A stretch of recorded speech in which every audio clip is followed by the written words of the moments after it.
Now, on 105.9 FM and streaming worldwide on the WMAL app. O'Connor and Company. It is 6:07 on this Wednesday. It's Wednesday, everybody. Wednesday morning, the 21st day of January, day one of year two of Trump's second official term. Coming up at 6:35, Cal Thomas will be our guest. At 7:35, Phil Wegman, White House correspondent for the Real Clear Politics.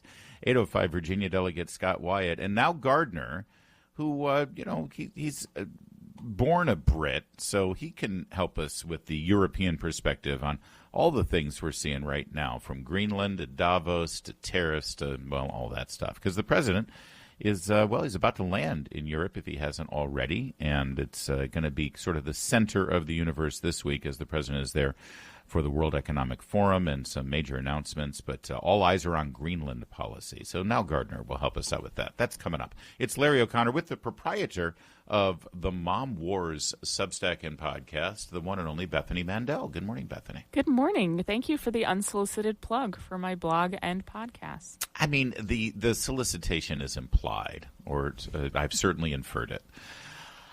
CNN had a story yesterday, remarkably, 1 year after the presidential election of 2024, or really 1 year after the inauguration as a result of the presidential election of 2024.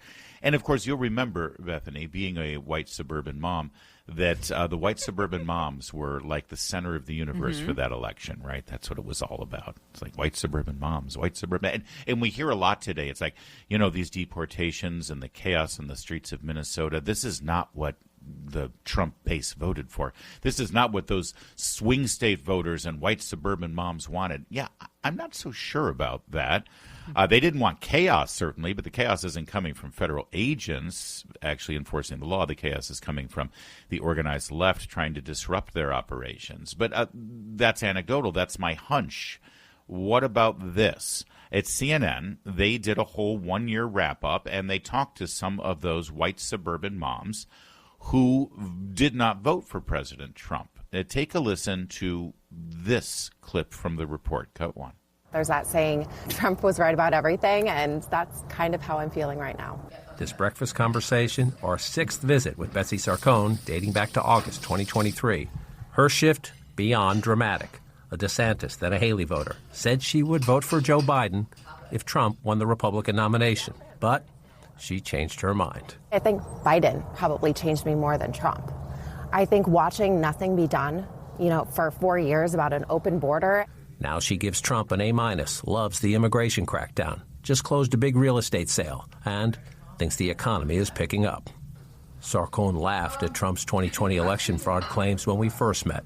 Another big change. I'm starting to question the election of 2020, right? He lost the election in 2020. I don't know. He lost the election in 2020. The suburbs revolted against Trump in his first midterm, and Democrats are banking on it again. But Republicans don't have to worry about Sarcone. She likes Congressman Nunn and loves that her daughters can use a school choice plan. By the way, I love the tone of the reporter. I know, he's like fact-checking her as if it's fact-checking her in real time at the kitchen table there, and also just the narration. It sounds like he's reporting on a death in his family, and now she says Trump was right about everything, and gives him an A-, and she's happy with the immigration crackdown. So there's this very toxic thing on the right that hate women, this like Royperth situation. Oh yeah, I don't even call that the right, but sure. Yeah, but I'm getting there, I promise. And they're talking about rescinding the right to vote, and they're catastrophizing and doing conspiracy theories about women losing the right to vote and all of these things on the left. And I just want all of those people to realize that if you take the right to vote away from married women, we can't balance out the vote of our squishier husbands. Yes. Am I speaking from experience? I may be. I don't know if my husband has publicly said it who he voted for, but I was the Trump voter in our family. And it was funny because I sent him to the ballot with the ballot filled out because I follow local elections and local people and he doesn't. So I sent him with a ballot and I had it filled in for Trump. And my kids who went into the booth with him reported afterwards, they're like, he listened to your ballot except for the top one. And I'm really? like, Come on, Steph. So Did I he just write in Charles Krauthammer again? That sounds like a Seth Mandel kind of thing to do. Maybe Kanye again. Who knows? God. He's done that no, before. Not this anymore. Time, I don't think. Not We've anymore. learned more about but Kanye. This is something that I think the right and the left have not realized. The extent of the red pilling that has happened to white suburban moms like myself. Married with children who yes, exactly. Yeah, the MAGA moms, which I'm not way. one. There are plenty of white suburban moms who are still dyeing their hair blue and scream. I mean, look at who's protesting in Minnesota, who's getting in the face of all the ICE agents. It's a fine line. But you're right. In general, listen, I'm not one of the. By the way, Julie Gunlock, God bless her, she also constantly advocates saying, she's with independent women, and she's like, maybe we shouldn't vote. But maybe this is the compromise. Absolutely, we'll let women vote, but they have to be married. Right? No, Can we absolutely. do that? Yeah, exactly. I'm with it. No, this and it's funny because the number of people that I know, the number of women I know who are pushing their husband's rightward is significant. And I'm not one to say, anecdotal evidence, but the sheer number of my girlfriends who are way more to the right than their husbands is a phenomenon that is unstudied and undocumented. And I know quite a few of them, actually. You do. You do. This is why we're friends. This is why we're friends. So then later on CNN, it's remarkable how the people who work at CNN don't actually watch CNN. Don't know CNN's journalistic history. Yeah, well, I mean, exactly. They're not alone. They're not the airport. So. You heard the tone from that reporter and how angry he was and how he was combative with the woman who said, Trump is right, and I think he's doing a great job with immigration. Now listen to the host, Abby Phillip, squaring off with Ben Ferguson last night, where she tried to maintain about how horrible ICE raids are and how horrible ICE enforcement is. And Ben Ferguson reminded the CNN host of something. Look, ICE raids, controversial. Always have been, always will be. Not really. I think when Obama was doing it wasn't controversial. Certainly you guys did right along. Yes, I did. All right, now they sort of talked over him, as they always do, whether it's Ben Ferguson or Scott Jennings or what have you. He said, no, they haven't really been controversial. I mean, when Obama was president, you all did ride-alongs talking about CNN. And by the way, that's 100% accurate. This, ladies and gentlemen, is CNN.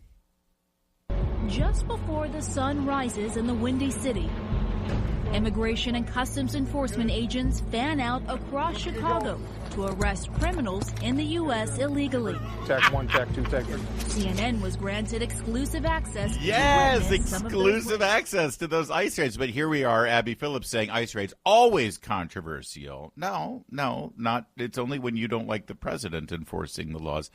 And let's face it, that whole thing, that was propaganda. That was 2016, Obama's final year in office, where they pretended like they were cracking down on immigration just to blunt Donald Trump's accusations that they're doing nothing. Yep. Yeah, no, it's pretty wild to see these stories and how they're covered in different ways, depending on who's in power.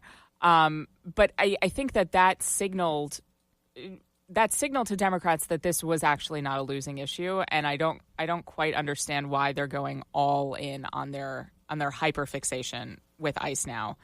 Because I'm okay with it, and I think a lot of people are also. I think just like that other suburban mom that the CNN reporter was arguing with. There's two stories there. The fact that a lot of voters under the radar, once again, the silent people that never get counted in these polls, are actually quite supportive of federal law being enforced and believe that ICE is doing a job that makes our lives safer, and we support that.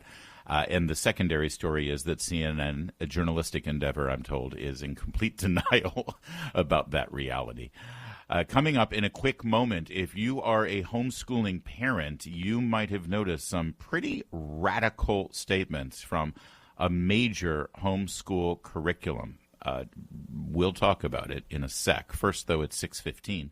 WMAL, making sense of the news. Live from the Home Paramount Pest Control Studios. Home Paramount, the leader in pest control since 1939. This story breaks my heart, Bethany Mandel. I think it must have been about 20 years ago now when I began my journey as a homeschool parent, because my oldest child was supposed to have entered kindergarten that year. Instead, we decided to handle kindergarten at home, and, she was reading by the end of that year, and so was our 3-year-old daughter, Veronica, who I just revealed is expecting her baby. So I'm feeling old right now as I look at this story. I'm also incredibly depressed because so many people in my life, when they became parents, knew that I had homeschooled for quite some time with our children, not the entire time, and they asked my advice, and I said, listen, it's easy to do, start it out, and when you start their history curriculum, there's this great book. It's called The Story of the World. There's multiple volumes of it. It's written by Susan Wise Bauer. The curriculum, I think, is called The Well-Trained Mind. Mm-hmm. I love this book. I remember so vividly reading this book. I was in charge of history education in the home. My ex-wife was in charge of science and math. She's of Asian descent, so they know their stuff. The point is... Just a casual racism. I loved this book so much, and I recommend it all the time. And now, as you have pointed out, documented, and I think written a recent article about that's going to publish today, they've gone woke crazy, haven't they? So I have good friends who so I wrote a piece for the Washington Examiner. It should be going up today.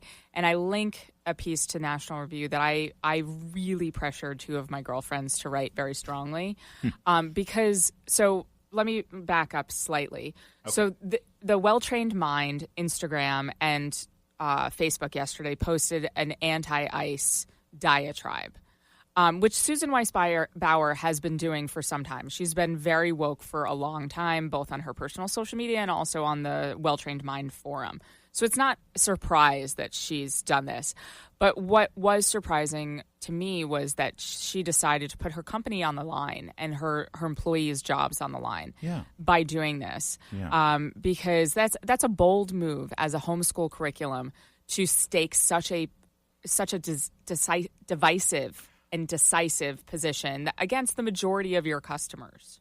And by the way, it's not like a one-off, just sort of fly-by 1 or 2 sentence post. This is like a manifesto. Mm-hmm. It's like 1,000-word post on Facebook on the brand Well-Trained Mind, basically going after the enforcement of our immigration laws. Do they not know who their the vast majority of parents who end up homeschooling are? Do they not understand the political and cultural and religious sensibilities of these people? It's very surprising, but something that, in this National Review piece written by Becky Anatole and Dawn Duran, so if people want to look up like woke homeschooling National Review, Dawn, you can find the article, and I'll tweet it as well.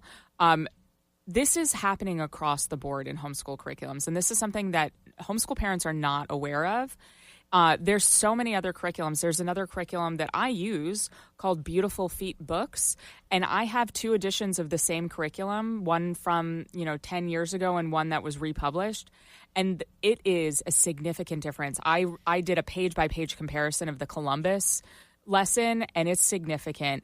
Really? They're getting woke. They're getting Yeah, and so it's Well-Trained Mind is not alone in this.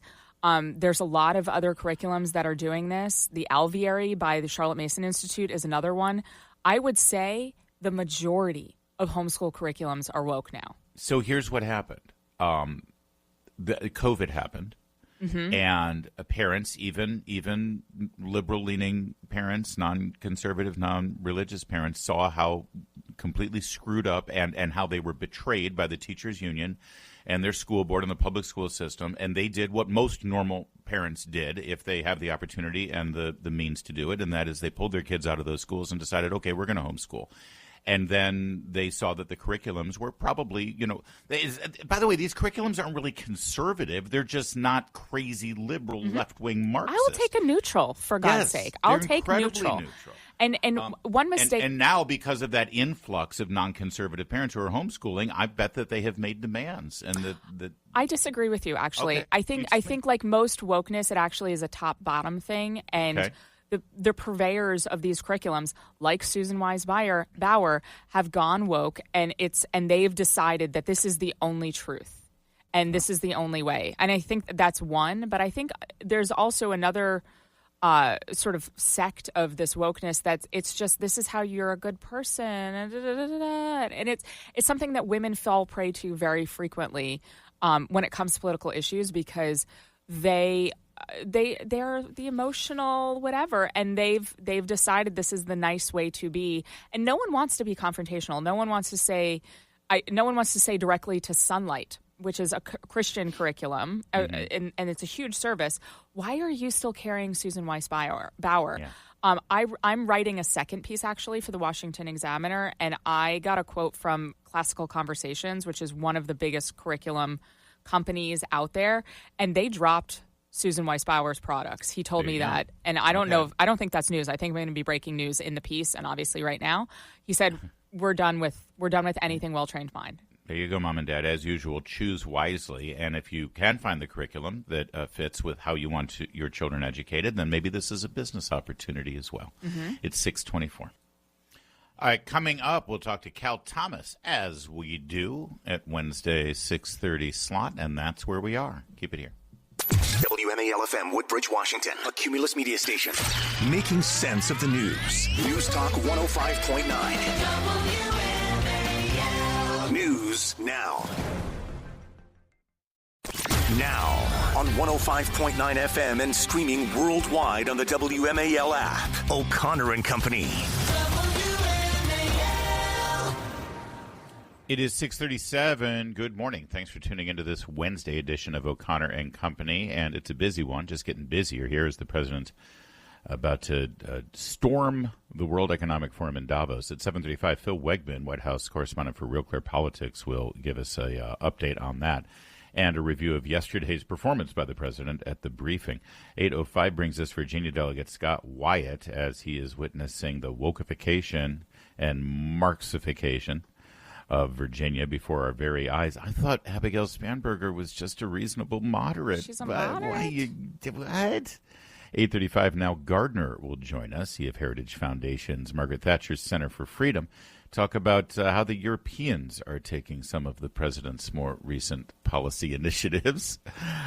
We'll get into all of that. It's Larry O'Connor with Bethany Mandel. Good morning, Bethany. Good morning. Thank you for having me. What a beautiful day it is. And welcome Cal Thomas, syndicated columnist and bon vivant, man about town.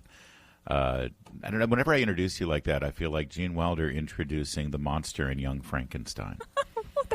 Well, I've been called worse. When I had a mustache, people wrote me and said, "You look like Saddam Hussein." I thought it was more of a Tom Selleck thing, Cal, but that's just me. You can't stretch it too far. As you just heard me mention, the president is about to be wheels down, if he isn't already, in Davos. It's the largest American contingent ever.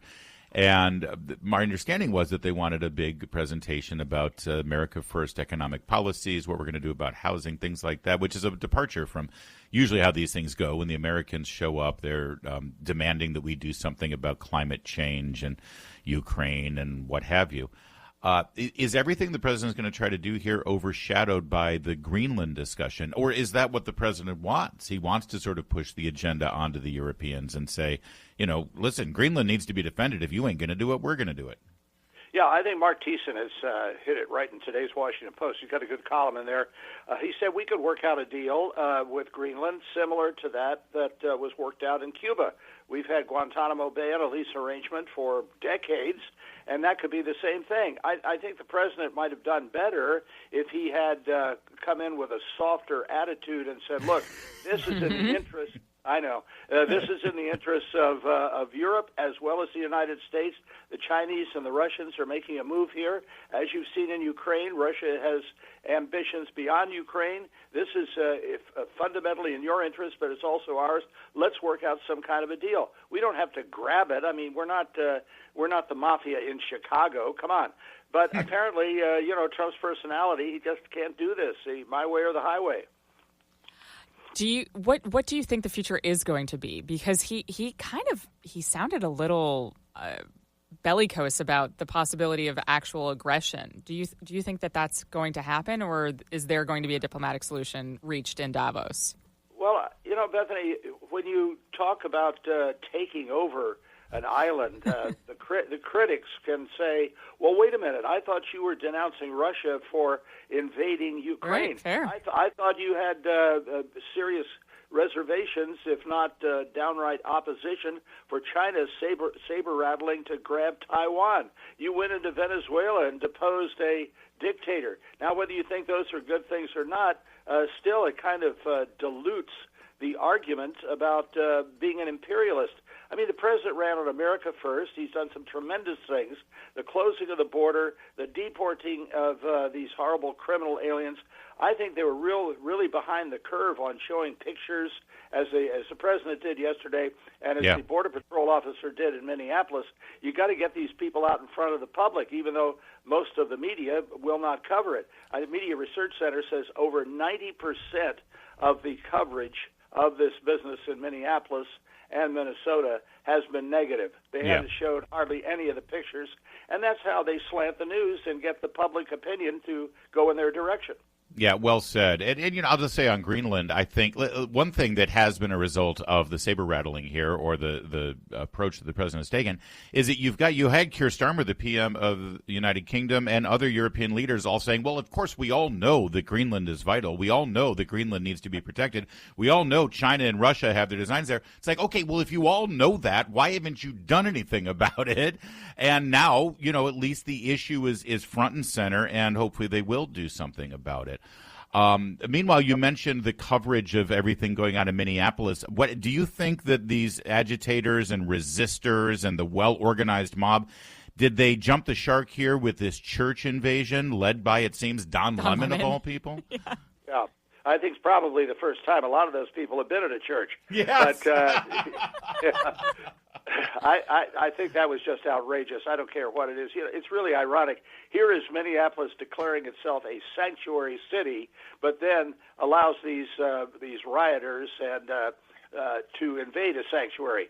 Churches, houses of worship have traditionally been a sanctuary for people who want to pray and meditate and do other things. I think it's just hard. I think it's indefensible. I don't care what your religious background is. It's just indefensible in this country. And Governor Walz and Mayor Frey are not doing anything about it. Instead, they're focusing on people who are tasked with enforcing the law, not focusing on people who are breaking the law.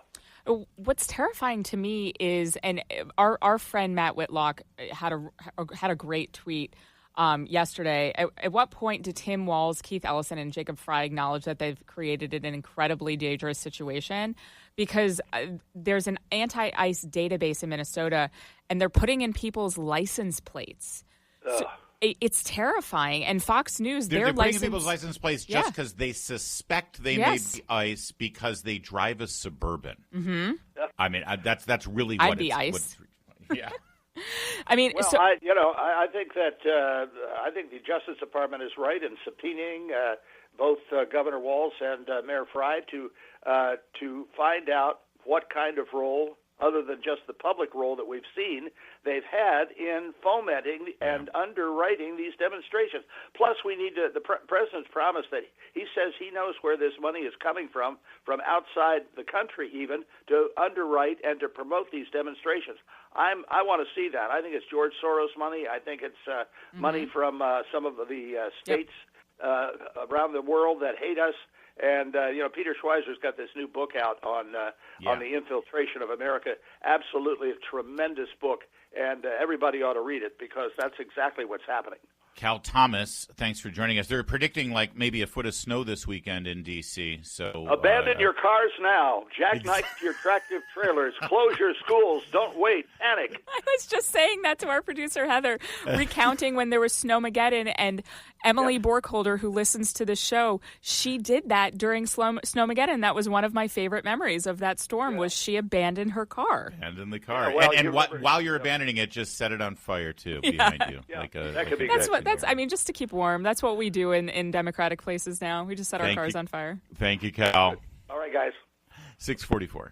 Mark Levin, weekdays 6 till 9 on 105.9 WMAL, making sense of the news.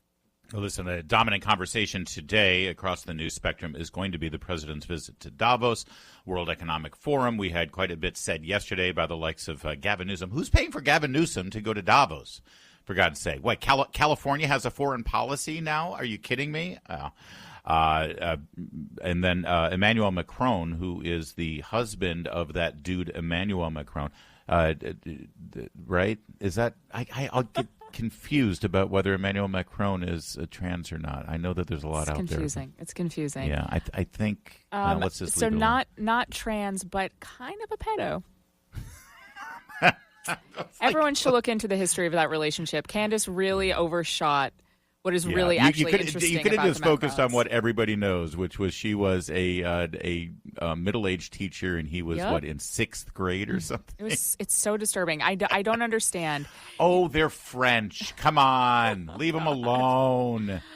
Anyway, everyone will be focusing on those things in Greenland and all that, and we're going to talk to Niall Gardner, who sits in the Margaret Thatcher chair there at Heritage Foundation, talk about the European perspective on such things. That said, as you mentioned earlier, Bethany, when you get Niall on the hook, you want to ask him about Meghan Markle.